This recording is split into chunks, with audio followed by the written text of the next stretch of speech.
Entre los años 65 al 70 después de Cristo, un apóstol llamado Judas se dio a la tarea de escribir una carta o epístola para los amados y guardados en Cristo Jesús. Esta carta, corta por cierto, cuenta con 25 versos, pero su contenido es riquísimo. Nosotros la estudiaremos texto por texto. Acompáñanos en esta maravillosa aventura a través de la eterna palabra de Dios. Esto es texto por texto, estudio la epístola del apóstol Judas.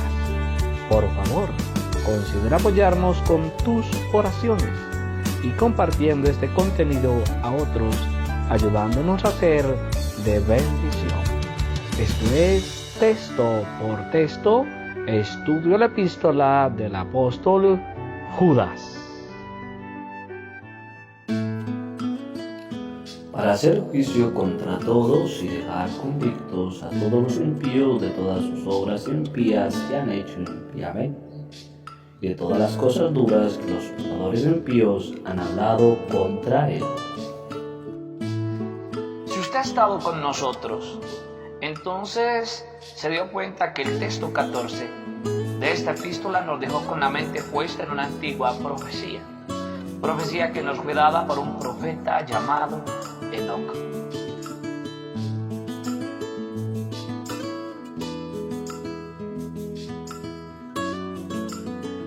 Parafraseando este texto dice que esta es la llegada del juez, pero creo que es importante que hagamos una pequeña aclaración. No es esta la primera vez que este Señor ha venido a nuestro medio.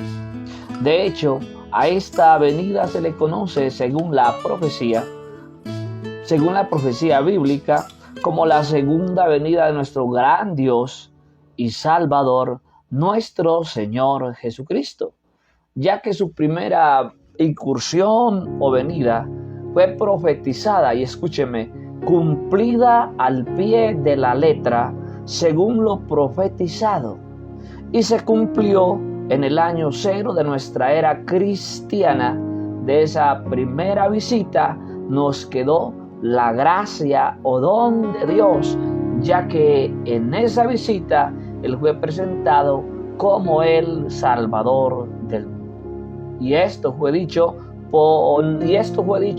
no por un profeta, sino que fue dicho por un ser celestial, por un ángel.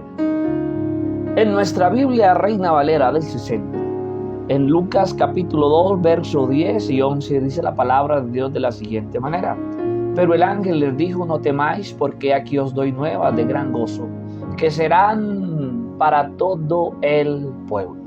Y esas nuevas de gran gozo, dice el apóstol, que es esto, que os ha nacido hoy en la ciudad de David un Salvador. Y escúchelo bien usted, amigo, ese Salvador es identificado por este ángel, y este ángel dice que ese Salvador es Cristo el Señor.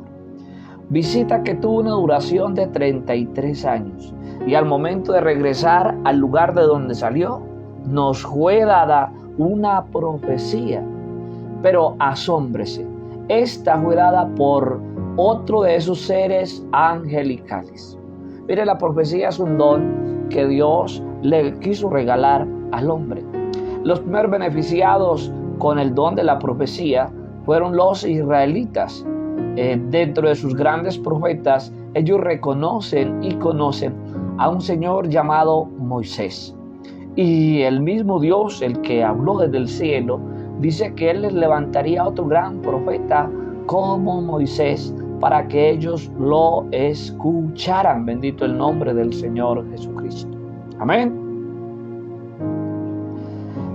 Aunque la profecía es un don dado del cielo al hombre, bueno, a veces los ángeles han dicho unas cosas que más parecen profecía. Yo las llamaría la profecía de los ángeles. Y esta en especial la dijo un ángel, y dijo de la siguiente manera, bendito el nombre del Señor Jesús. Ahí en Hechos capítulo 1, verso 10 y 11, leo en la versión Reina Valera del 60. Y estando ellos con los ojos puestos en el cielo, entre tanto que él se iba, he aquí se pusieron junto a ellos dos varones con vestiduras totalmente blancas. Verso 11, los cuales también les dijeron, varones galileos. Escuche la pregunta, ¿por qué estáis mirando al cielo? Este mismo Jesús que ha sido tomado de vosotros al cielo, así vendrá como le habéis visto ir al cielo. Vuelvo y lo reitero, este anuncio, esta profecía, en parte anuncio, en parte profecía, fue dada por un ángel. El anuncio decía a sus varones que por qué estaban mirando al cielo. Ese es el anuncio. Pero la profecía es que así como le habéis visto ser tomado de vosotros al cielo, así vendrá como le habéis visto ir. Amén. Lo escuchó, ¿verdad? Así vendrá. Desde ese día, todo lo creado ha estado esperando el día en el cual se cumpla dicha profecía. Bueno, al leer el libro de Judas nos enteramos que de ello ya había hablado el profeta Enoc. Eso lo vimos en el verso 14.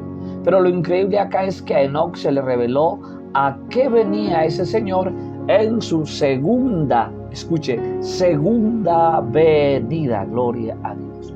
El verso 15 entonces dice de la siguiente manera, para hacer juicio contra todos. Se lo vuelvo a leer.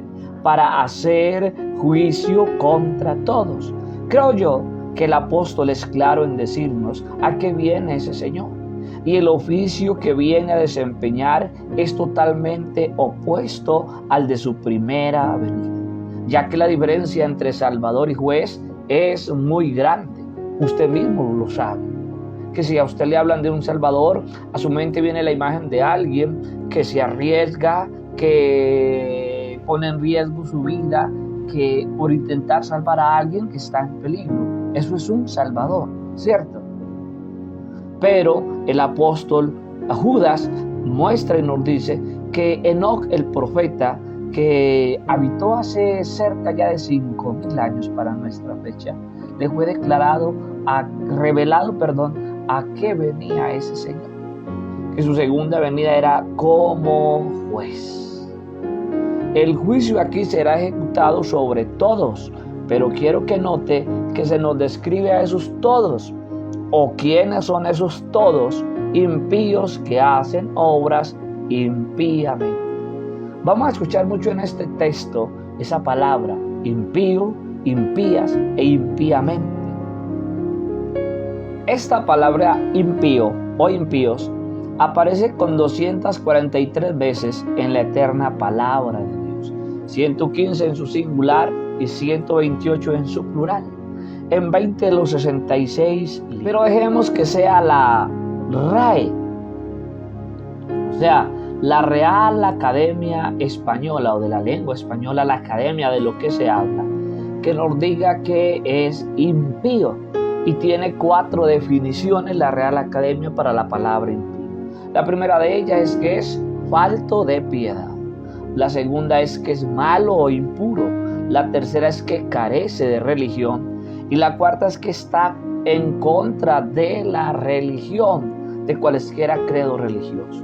Y es Salomón quien en su libro de Proverbios, en 33 menciones que hace del impío o de los impíos, nos presenta cómo piensan, cómo hablan, cómo actúan.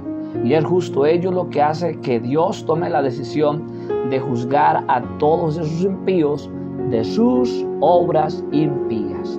Recuerde, impío según la RAE es el que es falto de piedad, el que es malo o impuro, el que carece de religión o el que está en contra de la religión. Ese que carece de religión, ese que se declara odiador de la religión, por decir algo, más que todo siempre será el cristianismo, la RAE lo cataloga como un impío, así lo cataloga la RAE.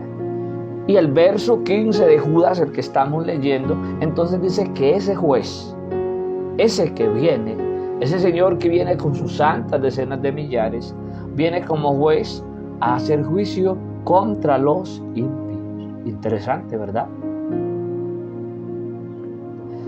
Pero de esas 4 definiciones que tiene la RAE para esta palabra, la última de ellas dice que está en contra de la religión. Dicho en otras formas, en contra de las palabras que del cielo se han hablado. Y en nuestra sociedad actual sí que hay de esos que están en contra de lo que del cielo se ha dicho. Y han centrado todos sus esfuerzos en desvirtuar todo lo que del cielo se dice. Son colectivos conformados por un gran número de personas, ateos, comunistas, científicos y grupos LGBT y algunas otras más, y muchos más.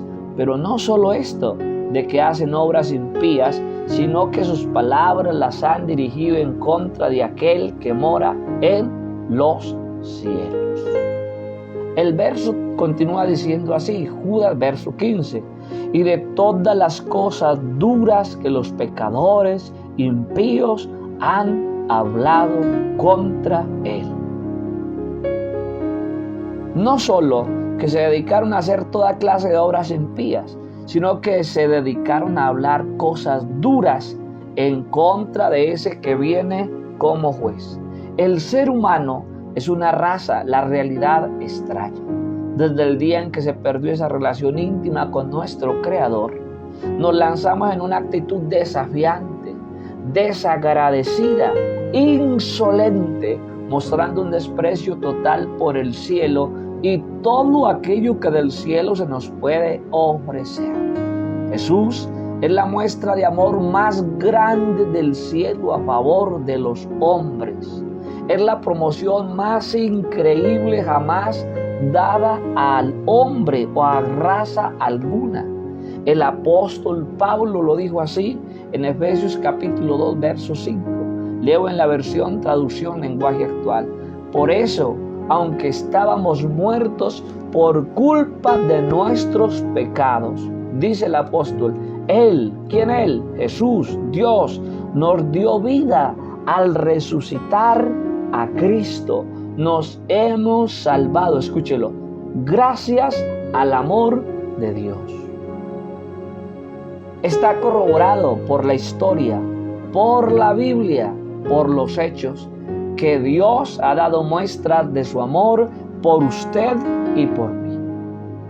Ha dado muestras al humanarse, ha dado muestras al manifestarse en carne, ha dado muestras al no pagarnos de acuerdo a nuestros hechos que son pecaminosos. No nos ha tratado como merecemos, no nos ha dado lo que merecemos, nos ha tratado con misericordia al no darnos el castigo, sino darnos a un Salvador que nos salve. Pero el hombre, vuelvo y lo digo, se muestra desafiante, desagradecido, insolente, desprecia lo bueno que el cielo le ha dado. Bendito el nombre del Señor Jesucristo. Y ante un regalo tan increíble como el de Jesús, el Salvador, ¿crees tú que debiera de reaccionar?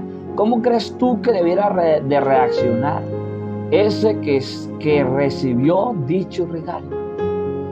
Bueno, nuestra humanidad actual, nuestras generaciones en la actualidad, en la manera en la cual agradecen lo que el cielo ha hecho por nosotros, es que sus palabras son duras, sin ninguna muestra de gratitud.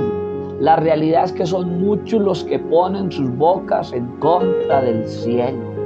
Se muestran desafiantes y hasta temerarios.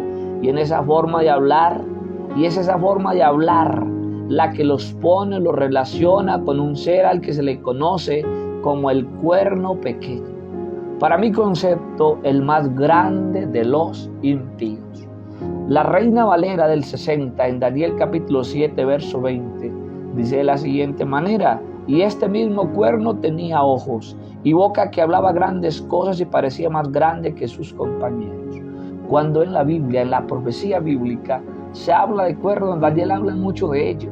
Está hablando de un poder mundial. Está refiriéndose a un rey.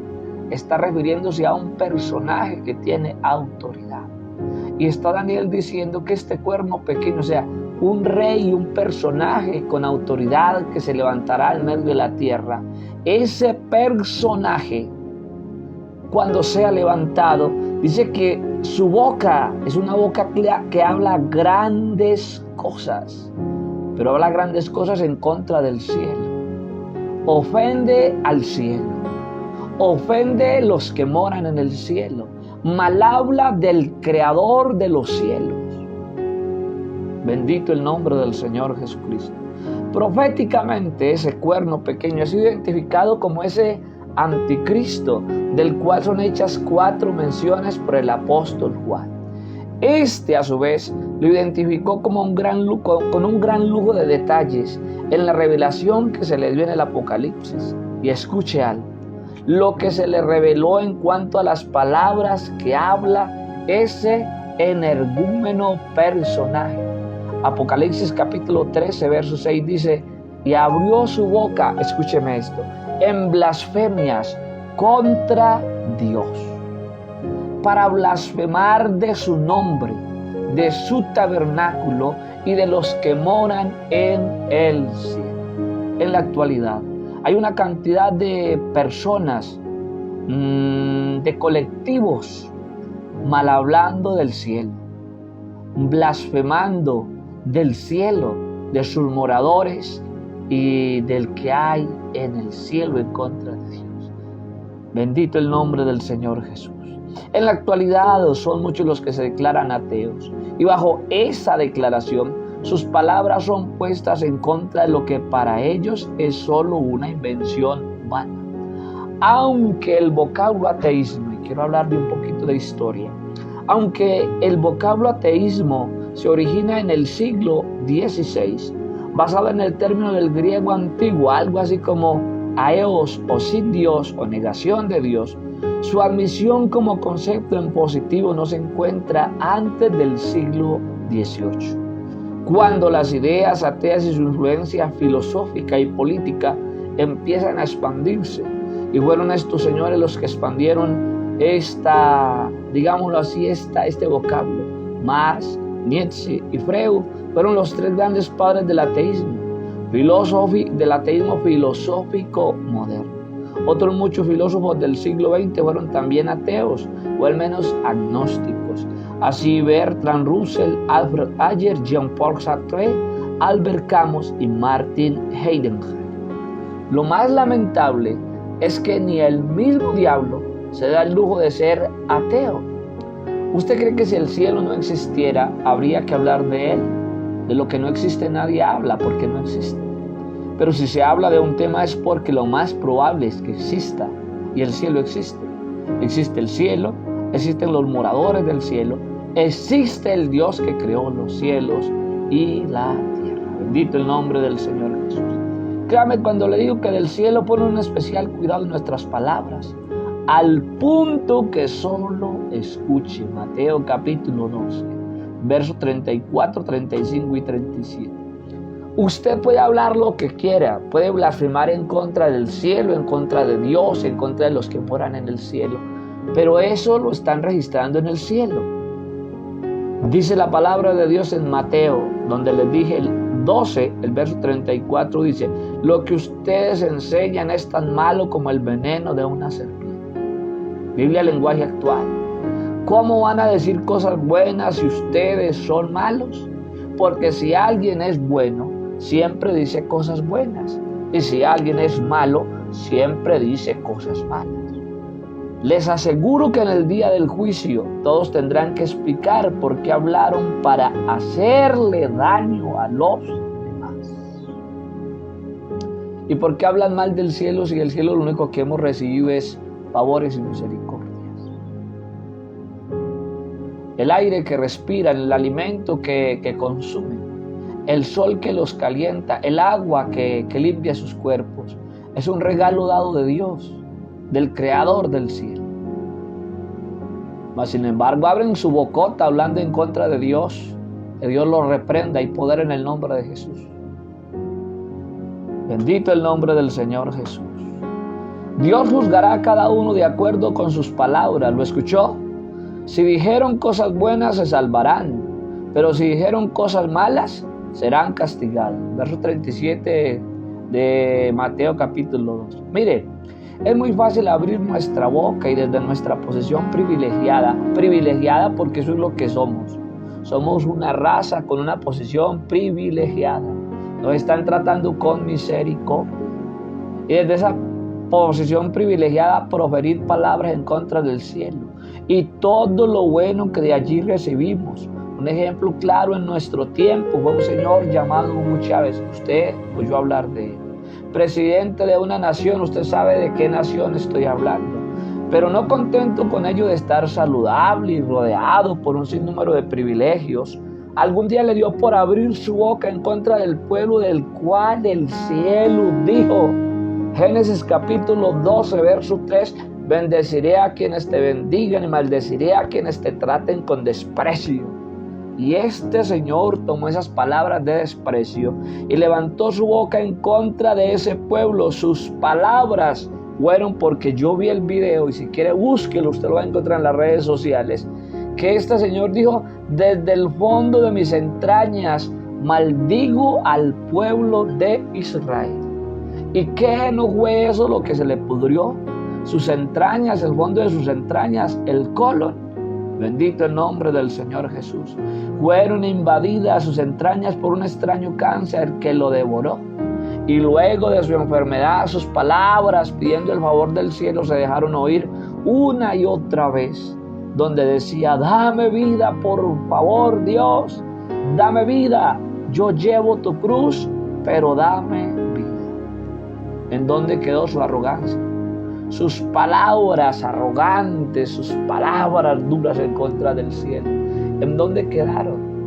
Es muy fácil abrir nuestra boca desagradecidos en contra del cielo desde nuestra posición privilegiada, estando saludables, estando aliviados, estando rodeados de bendiciones. Es muy fácil abrir la boca y hablar del cielo, ¿cierto?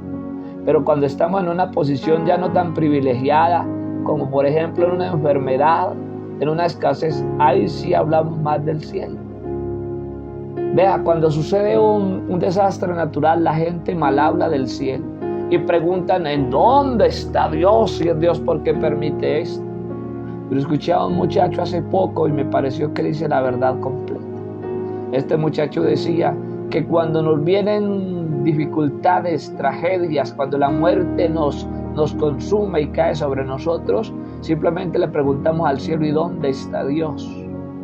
Bueno, Dios está en donde lo dejaron. Lo sacaron de las aulas, lo sacaron de los salones de clase, prohibieron que se le enseñara a los niños a orar y paulatinamente lo fuimos sacando, lo fuimos relegando.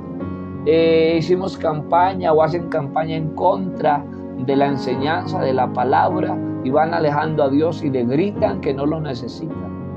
Pero cuando llega la muerte, la dificultad, entonces ahí sí nos preguntamos: ¿en dónde está Dios? Más bien la respuesta sería, o la pregunta sería: ¿y por qué nos alejamos nosotros tanto de Dios?